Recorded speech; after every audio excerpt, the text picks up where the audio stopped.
নবীকে কাউবয় বলে তুমি চুপ করে বসে আছো, তোমার হৃদয়ের মধ্যে রক্তহরণ হয় না। আজকে তোমার নবীকে তারা গোলামের সন্তান বলছে, তোমার ভেতরে ঈমানের চেতনা জাগে না। আজকে তারা তোমার নবীকে নিরক্ষর বলছে, তোমার ভেতরে এখনো পর্যন্ত ঈমানের জজ্বা পয়দা হয় নাই। আরে তুমি তো বুঝো নাই, তারা তাফসীরুল কুরআন মাহফিল করে নিজের সাথে, তোমার এখনো বুঝা আসে নাই। তারা তাফসীরুল কুরআন মাহফিল করে আজকে সেই মাহফিলকে হিন্দি গানের আসর বানিয়ে তারা সেখানে হিন্দি গান গাচ্ছে, তোমার ভেতরে এখনো চেতনা আসে নাই। আজকে তারা তাফসীরুল কুরআন মাহফিলে বসে পরিমণি আর তসলিমা নাসরিনকে বিবাহ করার তামান্না মানুষের সামনে প্রদর্শন করে উপস্থাপন করে, এখন তোমার কলম চলে না। কথা বলেন ঠিক না বেঠে? আওয়াজ তো সেখানে দিতে হয়।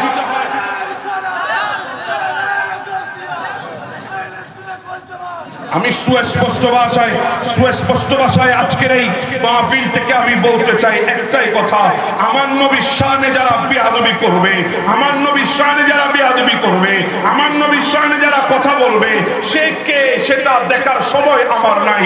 সে একমাত্র ইসলামের দুশমন। কথা বলেন ঠিক না বেঠে? আমার নবীর শানে যে বেয়াদবি করবে, সে কোন ধর্মের সেটা দেখার টাইম নাই, সে ইসলামের দুশমন। আমার নবীর শানে যে বেয়াদবি করবে, সে কোন রাজনৈতিক দলের সেটা দেখার দরকার নাই। একটাই কথা, সে দেশের দুশমন। আর যে দ্বীনের দুশমন, ইসলামের দুশমন, সে মুমিনের জানের দুশমন। আর যারা মুমিনের জানের দুশমন, নবীর শানে বেয়াদবি করবে, গুস্তাখে রাসূল, তার জন্য একটা শাস্তি, বিনা আপিলে তার মৃত্যুদণ্ড। মান সাব্বা নাবিয়ান ফাকতুলুহু, তাকে মৃত্যুদণ্ড প্রদান করতে হবে। কথা বলেন ঠিক না?